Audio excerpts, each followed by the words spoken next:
Shalom, Havarim. Welcome, friends. Hello, friends. Today it is Shabbat, Saturday. So, this video is about me being an amateur, sharing some appreciation of Hebrew. Yeah, biblical Hebrew, modern Hebrew. I guess there is a lot of overlap. If you can, do modern Hebrew, you can do biblical Hebrew as well. But anyway, welcome. This is a video series just for those who are sort of interested in Hebrew but sort of put off by, probably the amount of study you have to put in. So I just want to make it a little more lighthearted, a little more fun, more exploratory. It's just for interest, and of course you can explore some of the original texts with biblical Hebrew. Okay, so it's just amateur Hebrew. I say here amateur Hebrew because I'm no expert. I just learned it all on Duolingo, and I look at the Interlinear as you're seeing here. This is Genesis 1, obviously. How are we going to do this? Basically this video is just, I intend to have a video series just exploring a little bit of the Hebrew alphabet first through very often used and familiar words, and then we'll see how we go from there. Okay, it's a week by week thing, or maybe a month by month thing, seeing how much time I have. So without further ado, welcome. So before I continue, I'd like to just introduce some good resources for you to look at some Hebrew first. One is the Interlinear Bible. Interlinear is very good because you can basically look at Greek or Hebrew, and you can look at the original texts and the English side by side. So that's a very helpful tool. Second is that you look for the Hebrew keyboard. You just Google Hebrew keyboard. All right. You go to this place, Gate to Home, and you'll have a lot of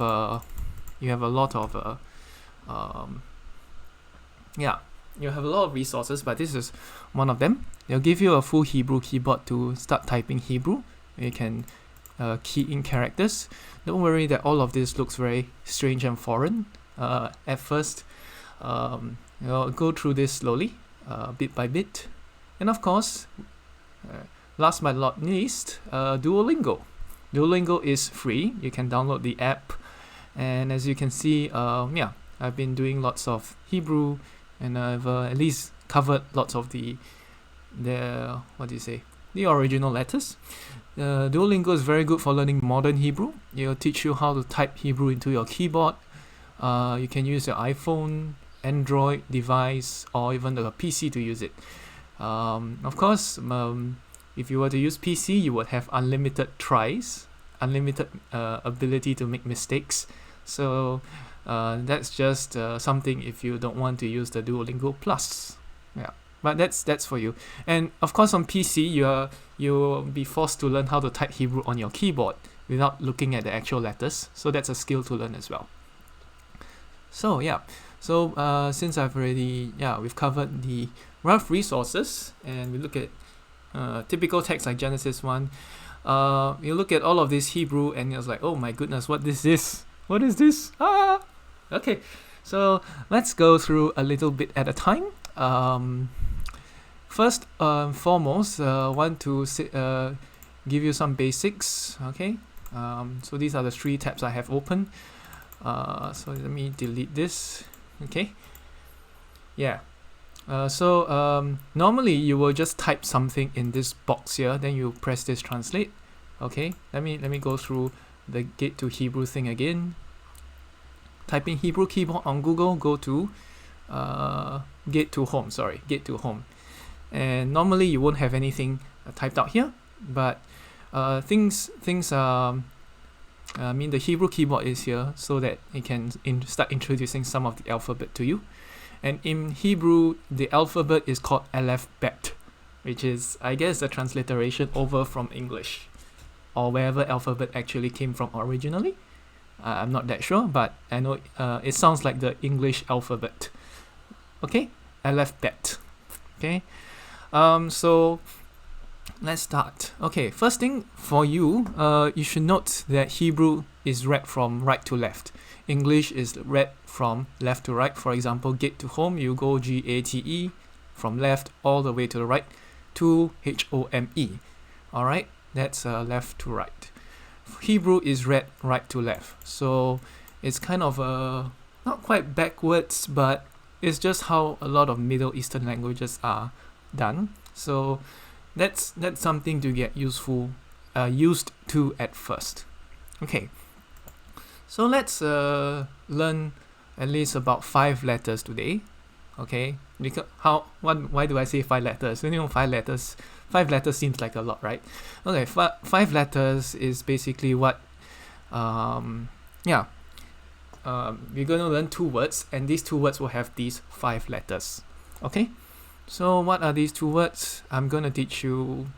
Well, I'm not quite gonna teach you. I just learned it from Duolingo, and I'm just passing some of the language stuff over. Of course, you can go through it yourself, but it's a little bit long. If you don't want to go through the grind, then I'll roughly show you some of the letters here.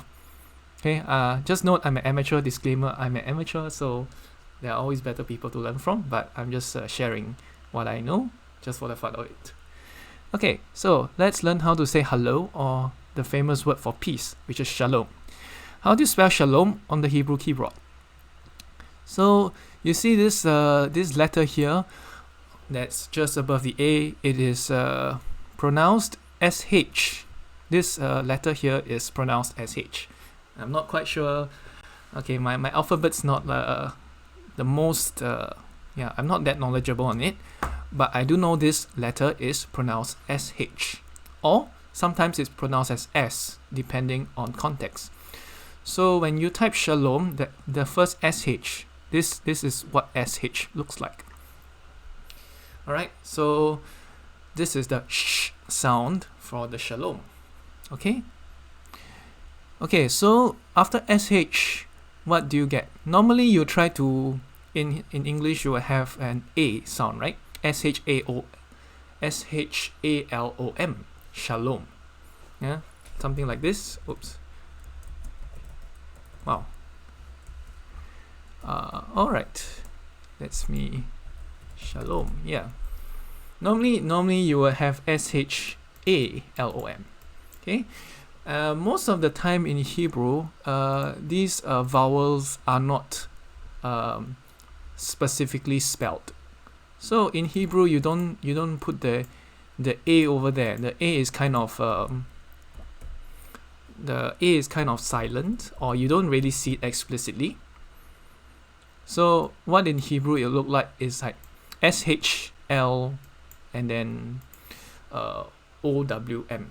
Okay.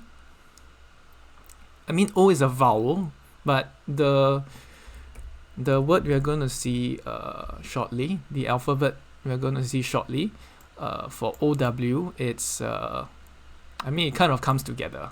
All right, but okay, most of the time your AEIOU will be sort of using some silent vowel or implicitly there but not really there. Okay, so the next alphabet, the next alphabet after at the SH will be L. Okay, so like I said, A is sometimes skipped. Okay, vowels are like 50 to 80% of the time they're skipped. All right, in the Hebrew alphabet. Okay, so this is what the L looks like. So we have the SH sound, which is just above your A, and it looks like this 3-pointed thing or what. The L looks like a number 7 with a pointy tip on top. That's what the L actually looks like. So yeah, this is SH, and then this is L. Okay, again SH and L. Now you can actually type on your keyboard. You press the A key here and you press the K key. You will get you will type Hebrew on this website. You don't actually have to install a new Hebrew keyboard here, But of course, if you can install Hebrew keyboard using Windows or Linux or Mac, by all means do so. It is important for you to do the Duolingo exercises, and it helps make Google searches a lot easier. Okay, so this is the SH sound, this is the L sound. What is the O sound look like? Okay, so this is the SH sound, this is the L. O is where is this straight line down that looks like an I. It looks like an I, a capital I, but it's not an I. It is pronounced OW, okay? OW, or sometimes it is pronounced as V. So depending on context again, just like English, you have the letter C. C is sometimes pronounced like an S, or C is like center, right? Center is starts with a C, but the word car, it also starts with a C, but they are pronounced differently. Similar for Hebrew, some of the letters that you see here, they're pronounced in two ways. The first, so this one of the ways is you have this OW sound. So shalom, this is shalom, okay, shalom. And then the other way is the V sound. The V sound. So this letter can be pronounced twice.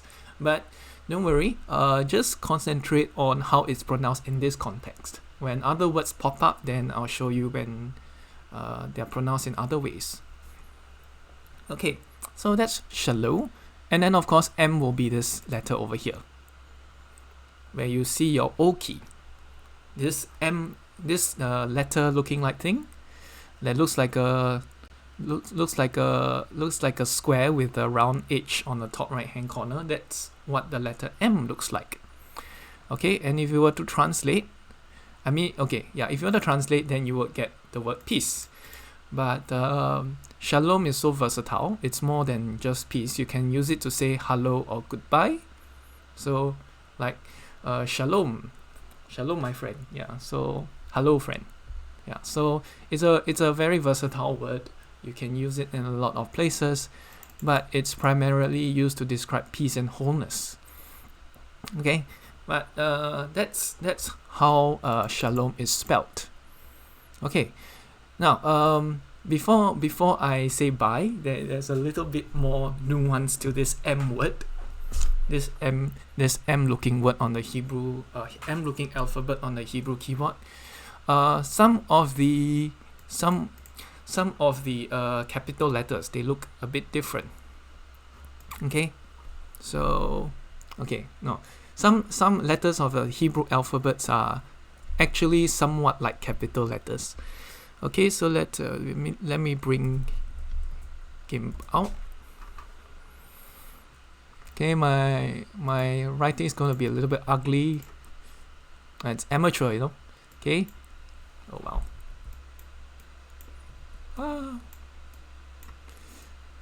And if you're native Hebrew speaker laughing at, you'll probably laugh at me for being so amateur, but it's fun. I'm learning and don't really care anyway. But anyway, so this one is the M word. This is an M sounding kind of a letter. This is the L sounding kind of a letter. And then this is the SH. So it's actually read right to left. But we should note M does not always look like that. Okay, M does not always look like that. Just give you an example. A looks like that in its small form, non-capital letter. But when you write the capital letter, A is actually this form. Both of them look very different, but they are pronounced the same, and of course they are the same alphabet. Just that when they're capitalized, is a bit different. And normally your capital letter goes in the first letter of the word, or the first letter of a sentence is capitalized. Or if you are really feeling annoyed at someone, you capitalize all the letters just to make a point. But that's That's what we have in English language. Now the Hebrew language, the last letter is so-called, it's somewhat capitalized. Now for Hebrew speaking natives, it's not exactly a it's not, you'll know from them, it's not exactly a capitalized word, but capitalization is the closest concept I can sort of use as an analogy. So not all M's actually look like that. So this, if you write the letters, the M letter at the end of the word, it will look like that. However, if you write it at the beginning of the word, it will look like that. It's a very, okay, never mind. I shall show you the keyboard. It's a better way. It will look like that. This is the M. If you write it anywhere except the end of the word. Okay, so if you were to write M in Hebrew anywhere other than the end of the word, okay, then you'll write the so-called non-capitalized form. Okay, it's not the proper terminology is not capitalization, but I shall use that for ease of reference. Okay, so M is actually at the back. Okay, so the last letters are capitalized, so to speak. Okay, last letters are capitalized. Where is this effect most clearly seen? So if you were to write the word for water, okay, the Hebrew word for water is Mayim. Okay, that's not the name. I think a Hebrew name can also be Mayim. Someone's name is Mayim. Okay, so if you look for Hebrew, Mayim Hebrew, you will see some entries on Wikipedia. It says water. So what does the word water look like? So let me type it out. This is Mayim. It's M. This is the I or Y looking word. Oops, yeah. I pressed shift, that's why. Anyway, this is the Y or I looking word, and this is also M. Okay, so that's 5 letters altogether, right? This is the SH letter, this is the L letter, this is the OW letter, so to speak. This is the M letter. But just want to reference that M will look very different depending on where you write it. So the clearest way to see is in the Hebrew word for water. Okay, Mayim. So this starts with M and it ends with M. So you can see the so-called capitalized and non-capitalized form of M over here. Note, of course, that not all letters have this capitalization effect. Only some letters do, and M is one of those letters. Okay, so these are 4 letters. Okay, Shalom, one word, 4 letters, and of course this I here, this thing I'm highlighting here is so-called like an I or Y kind of sounding letter. So Mayim. So this is the Y sounding word. Okay, the Y sounding word is this letter I'm highlighting. Okay, so if you write Shalom Mayim, it would translate as hello water. Okay, because Shalom can also be used as a word for hello. Okay, so Mayim is the word for water, and this is the M at the beginning, and this is the M at the end. Okay, so so where do we look at this? Where do we find water? Okay, so if you look at Genesis 1, you see this word over here, Hamayim, which is the waters. Okay, Hamayim. Mayim is over here. Alright, it stands for water. Okay, M-A-Y-I-M, Mayim. Or in Hebrew, it's this M-Y-M looking word. Alright, so that's it for today. Hopefully this helps to introduce you a little bit to some of the reading convention of Hebrew, some of the words, and hopefully when you see Shalom and Mayim, you know where you know what they are referring to. Of course, best if you want to learn the hardcore way, do go and do Duolingo, or look at some other of your preferred apps. Otherwise, yeah, this is it for today. Thanks for watching. I'll see you guys again.